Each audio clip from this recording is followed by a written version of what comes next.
بسم اللہ الرحمن الرحیم۔ السلام علیکم ورحمۃ اللہ وبرکاتہ۔ ناظرین، آج ہمارے ساتھ مولانا احرار نعمانی صاحب موجود ہیں۔ آج 12 ربیع اول کے موقع پر مولانا سے سمجھنے کی کوشش کریں گے کہ اس موقع پر ہمیں کیا کرنا چاہیے اور کیا نہیں کرنا چاہیے۔ تفسیر سے مولانا صاحب آپ سب کو پوری بات بتائیں گے انشاءاللہ۔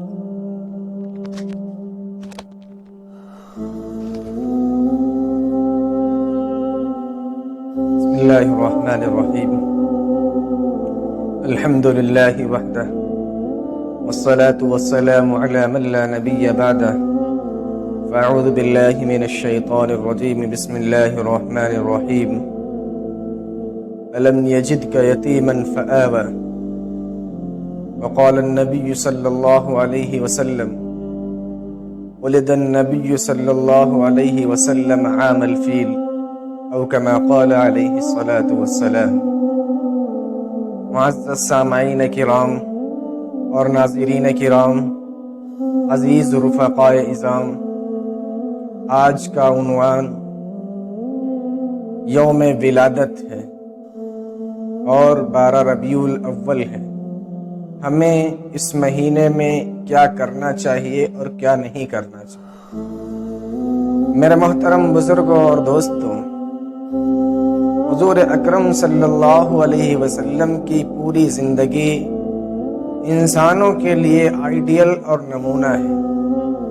اللہ تبارک و تعالی قرآن کریم میں ارشاد فرماتا ہے، لقد کان لکم فی رسول اللہ اسوۃ حسنہ۔ نبی کریم صلی اللہ علیہ وسلم کی زندگی میں، نبی کریم صلی اللہ علیہ وسلم کی زندگی تمہارے لیے آئیڈیل اور نمونہ ہے۔ آئیے میں آپ حضرات کے سامنے نبی اکرم صلی اللہ علیہ وسلم کی حیات طیبہ کو پیش کرنے کی جسارت کر رہا ہوں۔ میرے دوستو، آج جو موقع چل رہا ہے اور اسلامی اعتبار سے جو مہینہ چل رہا ہے وہ ربیع الاول کا مہینہ ہے، اور یہ اسلامی اعتبار سے تیسرے نمبر پر مہینہ آتا ہے۔ ربیع کے معنی عربی میں موسم بہار کے آتے ہیں۔ عرب کے اندر عرب کی ایسی وادی جو جہالت سے لبریز تھی، اس میں ایک ایسی بہار آئی، حضرت آمنہ رضی اللہ عنہا کی گود میں سدا بہار پھول کھلا، جس کی مہک نے ساری کائنات کو معطر کر دیا۔ میرے عزیز ساتھیوں، حضرت آمنہ رضی اللہ عنہا فرماتی ہیں کہ جب حضور اقدس صلی اللہ علیہ وسلم میرے شکم میں تشریف فرما تھے تو میں عجیب کیفیت محسوس کرتی تھی۔ جو آج کی عورتیں جستی کے عالم میں اپنے آپ کو بوجھل محسوس کرتی تھی، میرے اندر وہ بات نہیں تھی۔ میں اگر پہاڑوں کے پاس سے گزرتی تھی تو پہاڑ مجھ سے گفتگو کرنے لگتے تھے۔ اگر میں شجر و حجر کے پاس سے گزرتی تھی تو وہ مجھے سلام کرتے تھے۔ درختوں کے پاس سے گزرتی تھی تو وہ مجھے سلام کیا کرتے تھے۔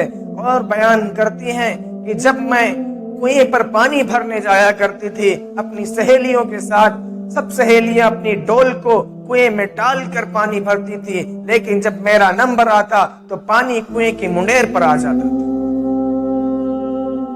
اتنی برکت والا بچہ آپ صلی اللہ علیہ وسلم حضرت آمنہ کی شکم مادر میں پرورش پا رہے ہیں۔ میرے عزیز دوستو، حضرت آمنہ رضی اللہ عنہا کے بارے میں آتا ہے کہ عرب کی عورتوں میں یہ بات مشہور ہو گئی کہ حضرت آمنہ رضی اللہ عنہا بیوہ ہیں، ان کے شوہر کا انتقال ہو چکا ہے، پھر بھی وہ خوشبو ایسی استعمال کرتی ہیں جو عرب کے اندر نہیں ملتی۔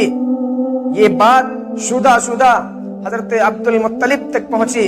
عبد المطلب قریش خاندان کے سردار تھے، سردار مکہ تھے۔ جب یہ بات عبد المطلب کو پہنچی تو انہوں نے اپنی بیوی سے کہا، حضور اکرم صلی اللہ علیہ وسلم کی دادی سے کہا، ذرا آمنہ سے پوچھو وہ کون سا خوشبو استعمال کرتی ہیں۔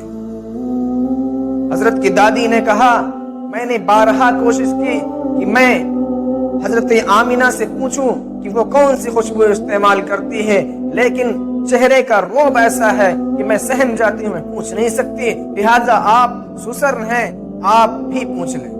چنانچہ ایک مرتبہ حضرت عبد المطلب نے بلایا اور پوچھا بیٹی کون سا خوشبو تو استعمال کرتی ہے، ذرا مجھے بھی دے میں بھی لگاؤں، تیری خوشبو کی چرچے پورے عرب میں ہیں۔ حضرت آمنہ رونے لگی، کہنے لگی ابا جان آپ جانتے ہیں میں بیوہ ہوں، حضرت عبداللہ کا انتقال ہو چکا ہے، میں نے خوشبو دیکھی نہیں، میں نے بازار دیکھی نہیں، میں خوشبو کی کوالٹی کو نہیں پہچانتی ہوں، لیکن ایسا محسوس ہوتا ہے کہ یہ آنے والے مہمان کی برکت۔ عزیز ساتھیو، اللہ کے نبی صلی اللہ علیہ وسلم کی جب ولادت ہوتی ہے،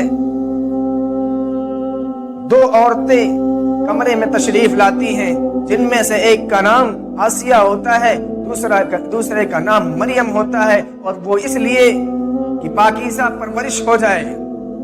میرے عزیز ساتھیوں، حضور اکرم صلی اللہ علیہ وسلم کی ولادت ہوتی ہے، ہر ماں کی یہ خواہش ہوتی ہے کہ وہ اپنے بچے کا دیدار کرے۔ حضرت آمنہ فرماتی ہیں جب میں نے اپنے بچے کا دیدار کیا تو دیکھا میرا بچہ محمد سجدے میں پڑا۔ یہ ایک درس ہے کہ انسان کو سب سے پہلے اگر کسی کا حق ادا کرنا چاہیے تو رب کائنات کا حق ادا کرنا چاہیے۔ اور حضور اکرم صلی اللہ علیہ وسلم کی پیدائش کے بارے میں اختلاف ہے، لیکن مشہور قول 12 ربیع الاول کا ہے۔ کچھ علماء 8 بتاتے ہیں، کچھ 9 بتاتے ہیں، لیکن مشہور قول 12 ربیع الاول کا ہے، اور دن پیر کا ہے۔ میرے عزیز ساتھیوں، اور اللہ تبارک و تعالیٰ نے مہینہ ربیع الاول کا چنا، دن پیر کا چنا، اور اسی مہینے میں آپ کی وفات بھی ہے۔ ذرا آئیے ہم اس پر بھی روشنی ڈالیں کہ ہمارے یہاں جو جلوس قائم کیے جاتے ہیں، جو میلاد کی محفلیں لگائی جاتی ہیں، جو خوشیاں منائی جاتی ہیں، یہ شریعت کی روشنی میں اس کی کیا حقیقت ہے؟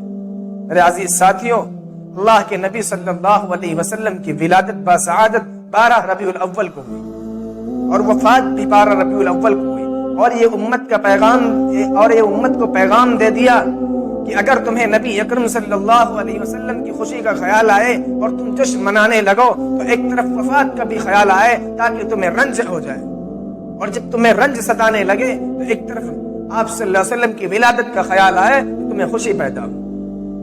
اس لیے میرے عزیز ساتھیوں، ہم خوشی منائیں لیکن شریعت کے دائرے میں رہ کر، یہ نہ ہو کہ ہم جلوس نکالیں شریعت کے نام پہ، ناموس رسالت کے نام پر جان لٹانے کے لیے قربان ہوں، لیکن سر چہرے پر داڑھی نہ ہو، ناموس رسالت کے لیے جان قربان کرنے کے لیے تیار ہوں، لیکن 5 وقتہ نمازوں کو چھوڑ رکھیں۔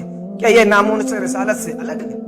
نہیں میرے محترم بزرگوں اور دوستو، جیسے ہم ناموس رسالت پر اپنی جان کو لٹاتے ہیں، یہ بھی اس میں شامل ہے کہ ہم 5 وقتہ نمازی بنیں، چہرے پر داڑھی رکھیں، لوگوں کے حقوق کو ادا کریں۔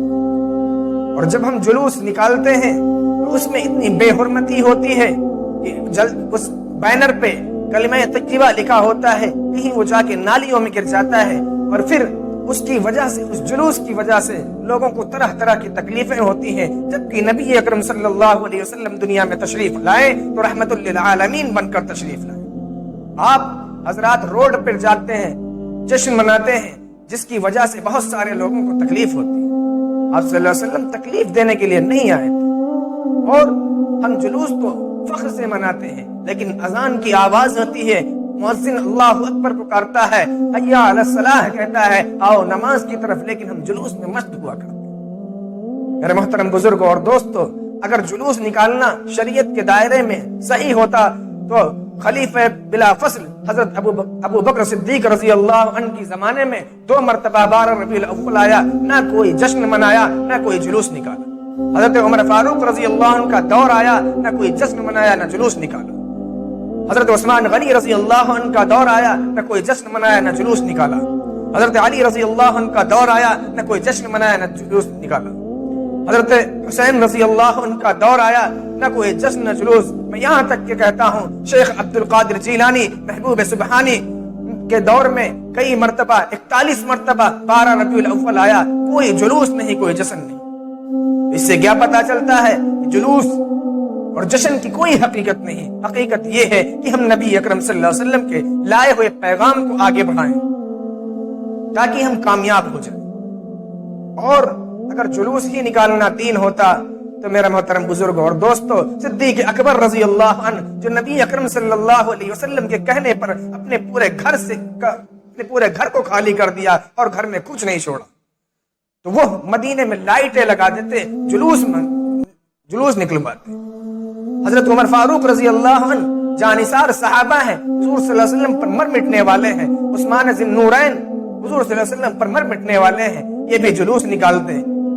پتا چلا کہ یہ جلوس نکالنا شریعت کا حکم نہیں ہے، اس لیے ہمیں احتیاط کرنی چاہیے. اللہ رب العزت سے دعا ہے کہ اللہ تبارک و تعالی ہمیں صحیح سمجھ عطا فرمائے اور نبی اکرم صلی اللہ علیہ وسلم کے لائے ہوئے احکامات پر عمل کرنے کی توفیق عطا فرمائے. وآخر دعوانا الحمدللہ رب العالمین.